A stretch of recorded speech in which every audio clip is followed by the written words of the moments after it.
It's Red Eye Radio. Gary McNamara and Eric Harley talk about everything from politics to social issues and news of the day. Whether you're up late or you're just starting your day, welcome to the show. From the Uniden America Studios, this is Red Eye Radio. All across America and around the world, we are Red Eye Radio. He is Eric Harley, and I'm Gary McNamara. Good morning. Well, apparently, the Washington Post is dying in the fiscal darkness. Washington Post publisher and CEO William Lewis had a blunt message for his staff during a tense meeting following the sudden ouster of executive editor Sally Busby, according to the paper's own reporting. Lewis informed his staff on Sunday night that Busby, who joined the Post in 2021, was parting ways with the paper effective immediately.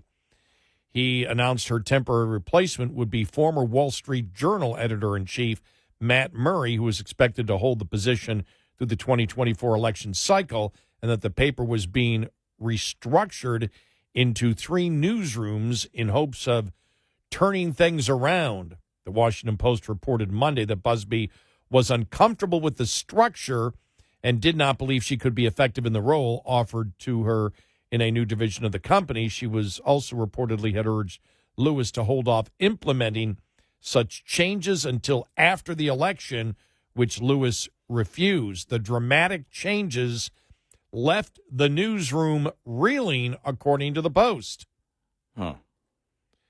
Lewis, a British media executive who joined the Post earlier this year, addressed the restructuring in a tense newsroom meeting on Monday, where he offered a grim assessment of the current state of the paper in what was described as a heated exchange with a staffer. Lewis warned that the newsroom cannot afford to be resistant to change, saying that decisive, urgent actions are needed for the company to survive the upheaval within the media industry and a recent loss of subscribers and revenue. We're going to turn this thing around, but let's not sugarcoat it. It needs turning around.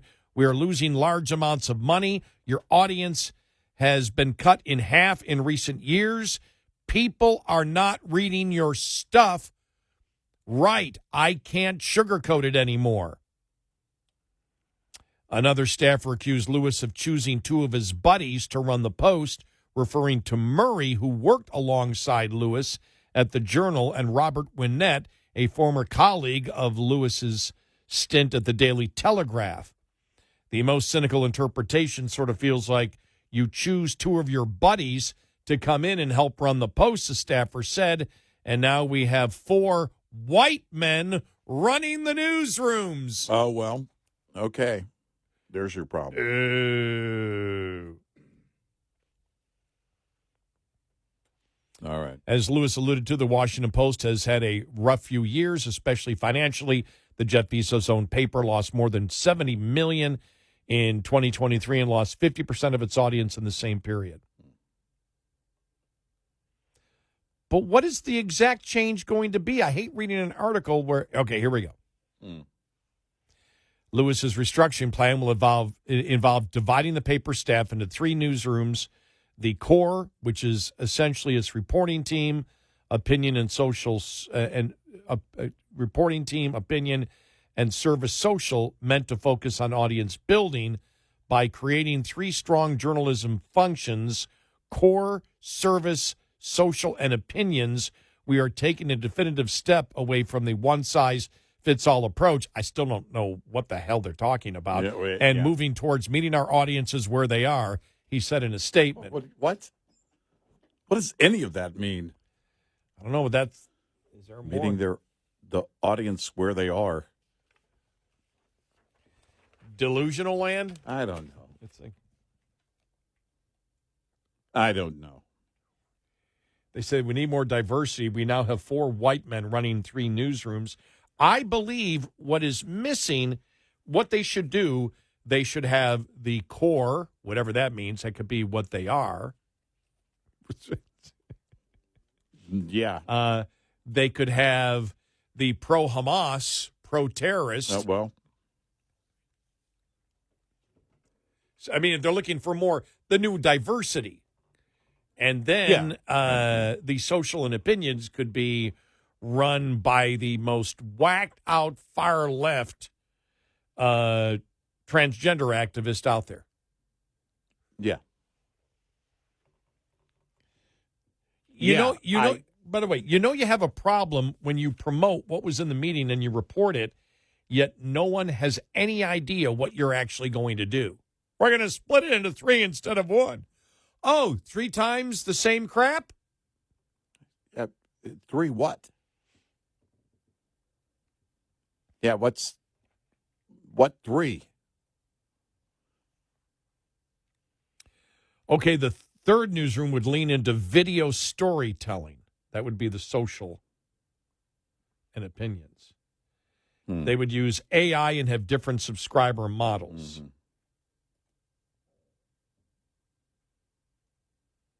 All right. Let me see. As per Sunday memo, the aim is to give the millions of Americans who still feel traditional news is not for them, but still want to be kept informed, compelling, exciting, and accurate news where they are and in the style that they want. Okay. By the way, I don't see any change. I'm sorry. Well, liberal newspapers never change. I don't care what they say, how they sugarcoat it, and what they say they're going to do. Who are you going to hire? But you know what it reminds me of? You and I went to a radio conference a long time ago. Yeah, I remember that. And this is when, because it was the only one we ever went to. Yeah. And we went to it for another purpose, by the way. But we were sitting in there, and we went to the conference on Twitter.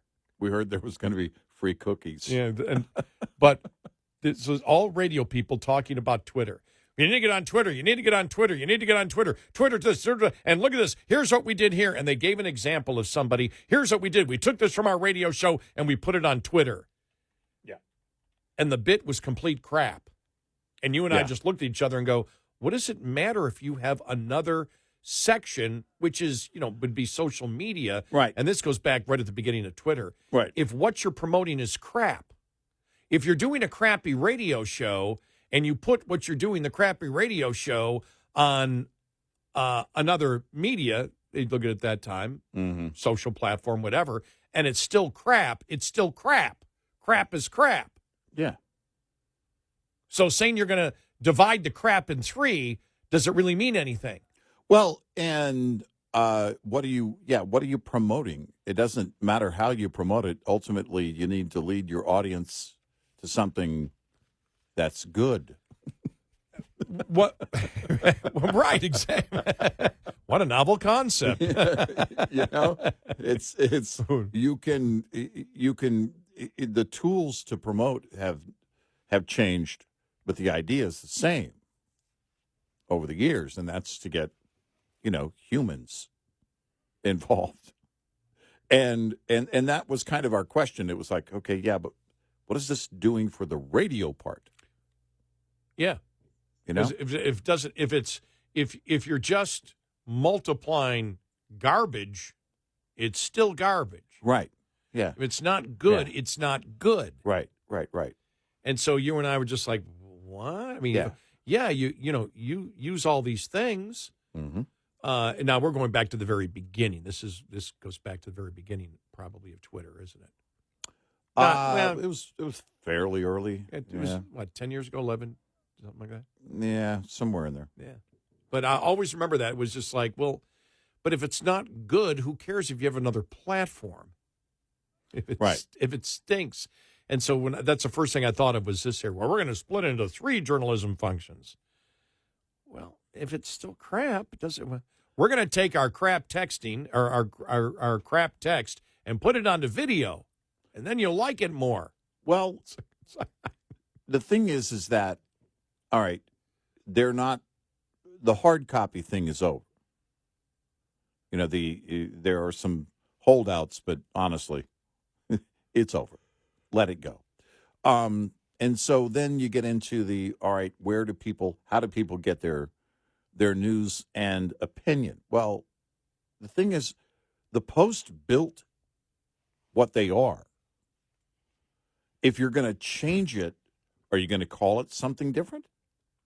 How do you rebrand something that really isn't going to change? You're not going to change the nature of how the work is done and who does the work. They're not going to go in and hire a bunch of conservative opinion makers. They're not going to go in and, it's not going to be a financial website or financial postings or publication or videos. It's, what are you going, or are you going to do cat videos? Remember the whole thing with the Good Morning American Today show? Like, oh, that's what, they have a whole panel of people. They're paying gobs of money to rerun YouTube cat videos because they went viral. Yeah, people ask, one thing I get questions is, what do you read to do the show? Mm-hmm. I read a lot more to do the show than if I was just a private citizen. I read a lot of stuff that I think is crap, but I read it because most of it is on the left. Yes, there's a lot of it I could do without, but it's part of the job. Yeah, it's because you want to know what their opinion is. Right. But if you're talking about just what I would personally consume right now, it would still be the Wall Street Journal, National Review. Yeah. Now, but that's been for a long time. I've looked at them. Right. And then if you talk about, other media out there, and Fox Business, I'll look at CNBC, whatever, to figure out what's, to get the socialist point of view of Wall Street. Yeah. Yeah. That was CNBC. But then when I look at the new media that I'm looking at right now, what's the new media? We just played it. We played, when we went through the analysis yesterday, we didn't do the traditional thing. We did play some of the members of Congress, but we didn't play that in long form. What we did was we went to Matt Schellenberger. Right, not Matt Schellenberger. I'm convinced. Matt Taibbi and Michael Schellenberger get you Matt Schellenberger. Yeah, exactly. But no, Michael Schellenberger, who we have followed a lot. He was part of the Twitter files, but we've followed his work a lot. And, he's got his own, basically, website. He's become an independent journalist where you pay for it. Now, I haven't paid for it yet. There's enough of him out there, but I may. Barry Weiss doing it, but she's former New York Times. Right. But all part of the Twitter file, but realize that, she's evolved from being a liberal to actually saying she might vote for Trump now, and it may be even greater now. But, the Matt Taibbi's, you look at that. And then there's so much on YouTube. Yeah. There's so much you can find on. Oh, it's unbelievable what's on YouTube. If you do the proper search and get it down, there's so much incredible free content that's raw. And a lot of the great stuff is, that you can find out there, analysis and documentaries and all that. You were telling me one of the documentaries that you were watching earlier, and I never got to tell you about what I was watching yesterday on YouTube, but I actually pay not to get the commercials because there's so much incredible free content that you can get. And I don't necessarily, I do look for audio for the show. But to me, as a consumer, I don't care whether I read it, hear it, or watch it. Right. As long as it's good content, that's all I care about. It has to be compelling. I don't know if I'm the average consumer since I've been doing talk radio for 35 years and media for 42. I don't know if I'm the traditional. I think we recognize what compelling is, though, for at least for critical thinkers. And again, like you said, you lined out what you would still be looking at if you weren't doing this job, and those are some of those. And it wouldn't include the Post. And the question is, all right, what do you do with something like that? No, it really resembles something like what happened at CNN. CNN, at one time, I don't know if giant is the word, but certainly they had a strong presence in cable news. And then it just started to go downhill, downhill, downhill. Now, there's been this huge migration of viewers over to, in terms of liberal news, over to MSNBC. And we said it when John, I'm trying to think of the investor that's part of the Liberty Media Group, John Malone, was talking about maybe revamping. He was talking about what he believes would work on cable news, and as part of the Discovery Group that took over CNN, what that might look like in the future. And we said, because he said straight news, more straight news. I think and you and I think agreed on disagreeing with John Malone, saying, well, that's probably not going to get it done. It's okay that there are opinions. It's how you deliver them. And Washington Post is going to have to decide what they're going to be. But if they think they're just going to come in and say, well, we'll do part this, part that. Well, if you're going to do everything the same, it doesn't matter if you break it up into 3 different types of media. It's got to be compelling. It's got to be good work. Yeah, what's the compelling new content? Exactly. And what's the focus of that compelling new content? That's the content is the key right there. 866-90 Red Eye. This morning's USDA Farm Report is brought to you by House Products. Tested, trusted, guaranteed since 1920. When it comes to planting of major crops, emergence, and early condition ratings, we are seeing our best overall conditions in 4 years. USDA meteorologist Brad Rippey says it's about time we had a good planting season. We've gotten through 3 drought years and a recovery year, and here we are 4 years later looking at overall pretty good conditions. Now, some producers have been grumbling a bit about the frequent rains in many areas. But it's also noteworthy that we haven't had any major flooding going along with that. And also the fact that producers are able to get back in the fields pretty quickly once these storms pass. Let's take a look at corn, where growers have been able to plant 91% of the crop nationally. That's still ahead of average. Plus, the crop is coming up quickly and growing fast. And looking good. A full 3/4 of the crop on June 2nd rated good to excellent. At only 4% in poor to very poor shape. Gary Crawford for the U.S. Department of Agriculture. This report brought to you by Cenex Fuels and Lubes. Lines open for your calls. 866-90 Red Eye on Red Eye Radio.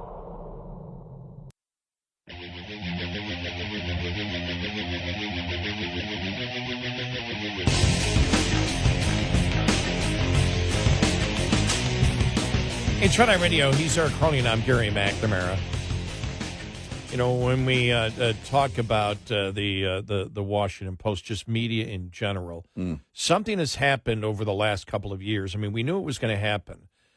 We had said, I mean, even as recently as 2022, and before, people were saying, well, Republicans can't win because the media controls everything. And we went, no, they don't. They don't anymore. They don't. No. I mean, I'm old enough to remember when there was just the 3 networks on your local newspaper. Yeah. And odds are all of them were liberal. Now, they might not have been overtly liberal like you see today or political activists. But certainly biased. Yeah, the bias was certainly there. Yeah. And I think about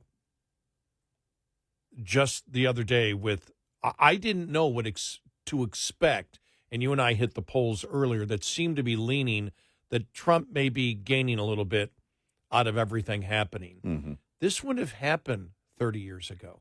No. That people people are diversified. They have to be, because if the media was controlling the narrative, Trump would have dropped 10 points.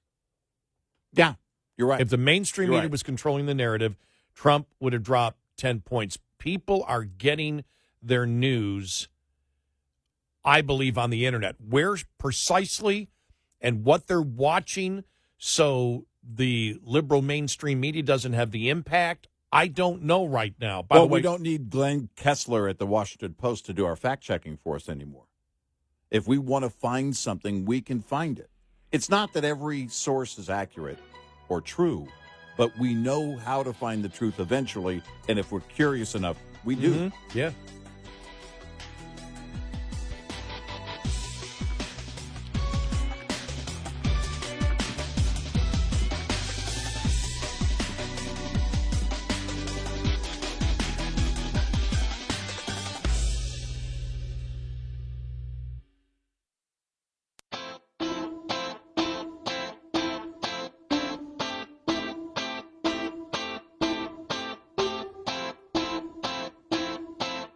Call and join the conversation. 1-866-90-RED-EYE. Red Eye Radio.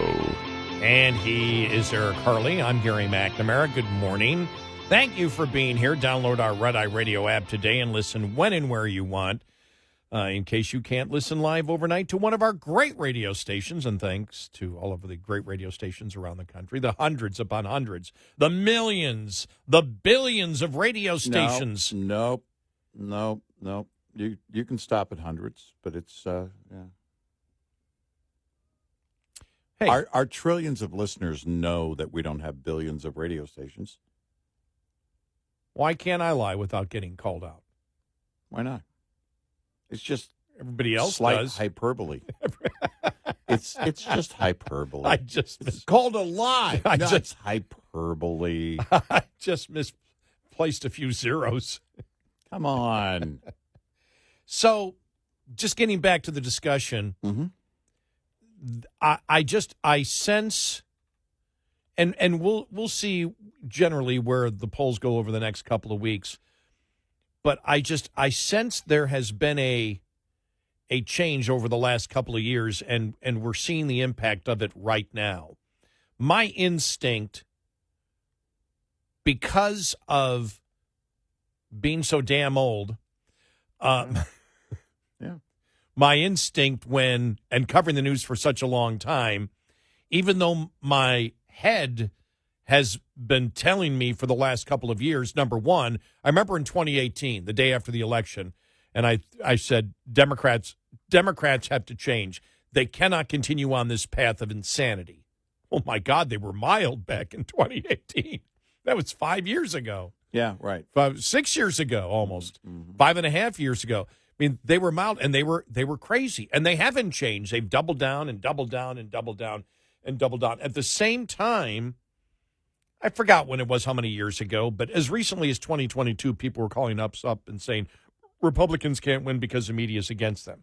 Right, yeah. And we said, no, things are changing. The three networks don't control everything. It's not the local newspapers and the three networks, that control everything anymore. They just don't. The internet is out there.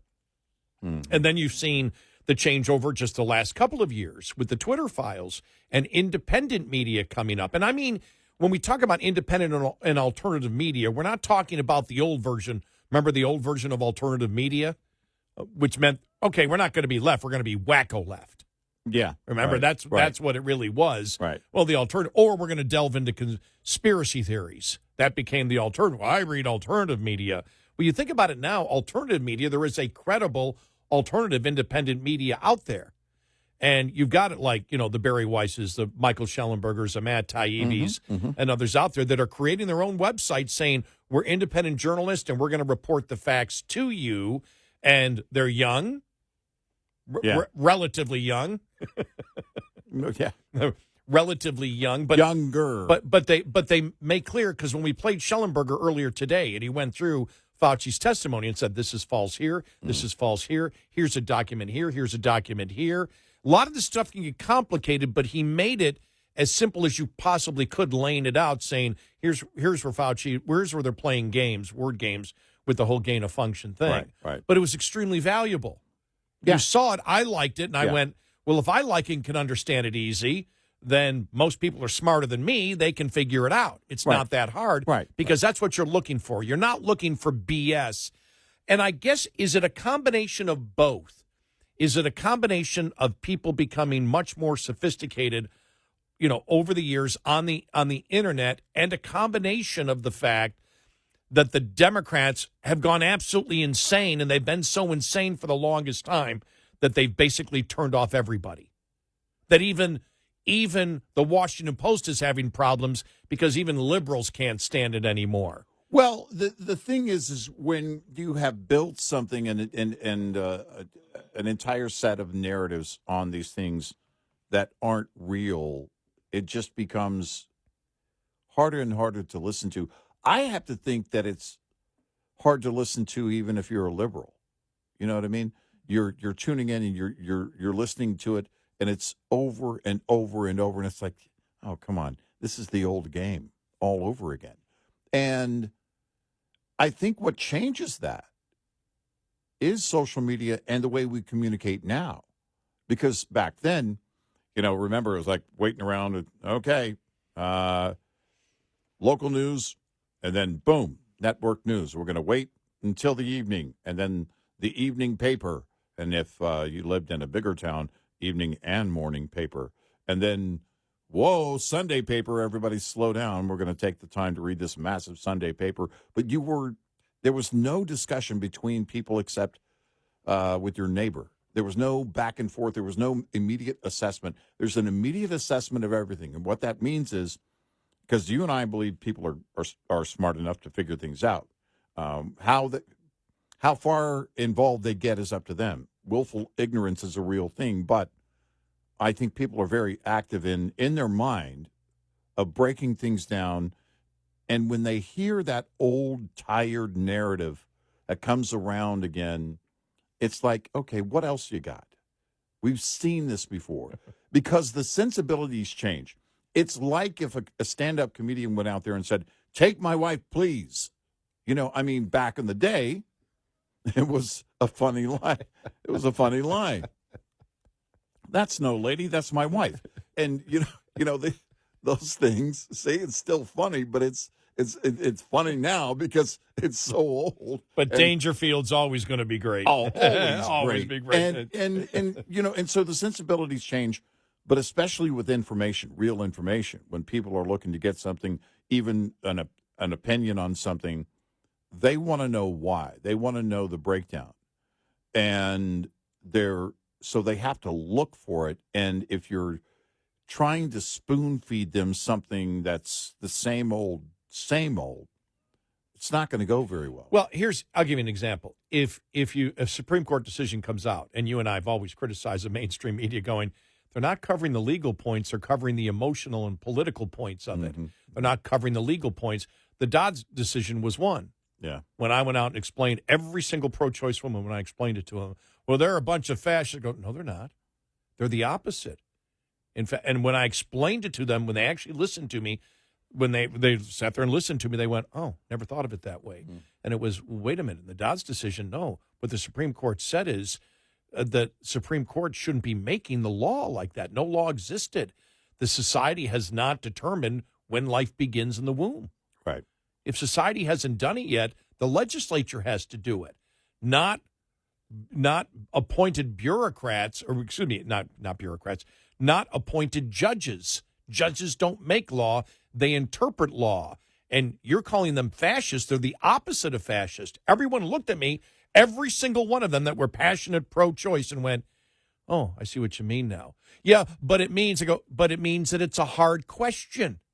Right. Is what it means.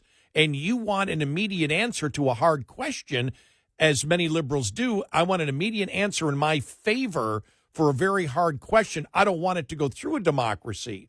So don't claim, you may think you're right in your opinion, but your way of getting it, as a rule or a law in society is to be a dictator. You're the one that wishes to be a dictator or the fascist, not the other side. The other side is saying, which would be the Supreme Court, said, let the people decide. The people decide when life begins, not a judge. Right. And so you explain it that way. They go, now, the Wall Street Journal might have explained it that way. But it's a Wall Street Journal. We're not going to pay attention to them. It's old media. National Review, no, that's a bunch of conservatives there. We're not going to pay attention. SCOTUS blog. You go to SCOTUS blog, you go, wow. They're just telling you they're going through point by point without any type of editorializing. Now, they'll explain to you what it means, and everybody may have a little bit of their bias, but it's bias when I read it. For example, what's her name? Amy Howe? Amy Howe. She's great. I mean, she just, this is what the law is, and this is what they've said here. But that would be, SCOTUS blog would be viewed as the new media. And so a lot of people may go to that. Okay, I'm going to go to SCOTUS blog. I heard the guys talk about it. It's not traditional conservative media, so I'll give it a shot, whatever. Right. But I just look at it. My instinct, and this is just my experience over the last 42 years in the media, is my mind told me that things were changing. my mind analyzes and says logically there isn't the three networks, and because of the two impeachments and everything else, if Trump is convicted here, it may not have that much of an effect. I'm not sure. I don't think it will, but I'm not sure. My instinct was, and that's the instinct of so much of my life, being the mainstream media controlling the narrative, was Trump's dead. Mm-hmm. He's going to lose 10, 15 points. Because any politician 20 years ago would have, if they would have been accused of 30, or if they would have been convicted of 34 felonies, irrespective of whether it was bogus or not. Because of the terminology that was being used, it sounded, and I was with you on that, by the way, Thursday afternoon. I'm at that event, Shell Super Rigs out at Texas Motor Speedway, and so in my mind, and I'm watching all the notifications and stories, and going through it, piece by piece. And if you're just looking at it, this is, by the way, what the jury went through. And this is exactly what, if you think about the way Alvin Bragg presented the case and then how it was sent to the jury, it was basically, well, do you believe he did what Alvin Bragg said he did? Jonathan Turley kind of pointed that out, and he used, of course, in describing it, much better descriptives there. But that's basically what Turley was saying right away, just after the decision came down, that it's probably the case that the jury really didn't have any other choice but to decide the way they did. And he said, and we may never know. When you're reading through the media and you look at it, it's like, it looks bad, but it's exactly what I've been saying for years. When something starts on a false premise, everything that follows sounds logical, but it began on that false premise, and it's still false. And this entire case, the way it went down, but the coverage of it, even from Fox News. Well, Trump is headed to court today, and blah, blah, blah, blah, blah, and blah, blah, blah. The case was a big nothing except the process itself. So we still have respect for the process in our mind. We still see it as an official process because it is. It shouldn't have happened. The judge should have shut it down and said, look, get this out of my courtroom. It doesn't belong here. But he didn't. He helped make it happen. And then when it played out and when the verdict came down, the media treated it as if, again, it's a big law breaking and he's convicted of this crime. Well, there is no crime here, but it doesn't matter. It all sounds legitimate. Yeah, and you know what? One thing that I was looking at, I mentioned earlier in the show because I was surprised, because the narrative is Democrats will win because of abortion, and young women, for example, will vote Democrat. Well, I looked at the civics poll today, which is one of the worst civics polls Biden has had. Yeah. And I went through the certain demographics. Democratic women are the least support. Democratic women, 18 to 34, are the least supportive group for Biden right now. By a huge margin. Wow. 18 to 34 Democrat males support Biden, almost 2-to-1 greater than Democrat women. Wow. Would you have thought that? No. With the narrative that's been going on? No. That's why I think, like I said, something's going on. Is it a combination of people now are looking at different media sources? Their concerns are different than the mainstream media notes, because it is all inflation, economic things. We thought, and if it's that bad, that is going to affect women big time. Yeah. Oh, yeah. That's going to affect young women big time. Right. If the economy's like it, we're told it's all abortion. It's not. No. It's not. No, it isn't. And so I look at things like that and go, is it a combination of the fact that there's so much different media out there, and the Democrats have really gone insane on all the major issues, and people recognize that. So all the blah, blah, blah we think, and we're asking, is it having any impact? The reality is it's not. Nope. 866-90-RED-EYE.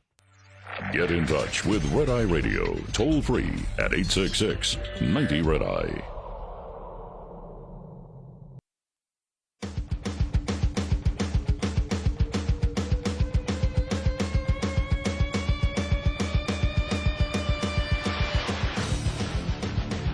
It's Red Eye Radio. I'm Gary McNamara along with Eric Harley. We have an interesting week ahead, don't we? It's going to be very interesting to see, first of all, what the executive order looks like. I mean, the wording is going to be key.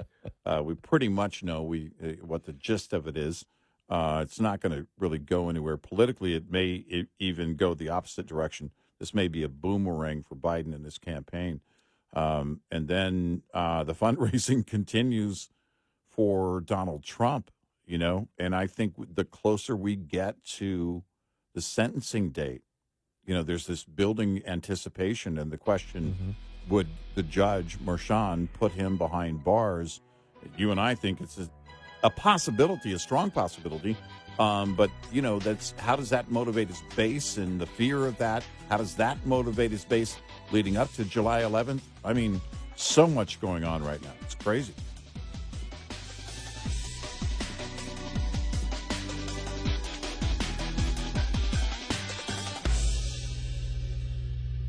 This is Red Eye Radio on Westwood One.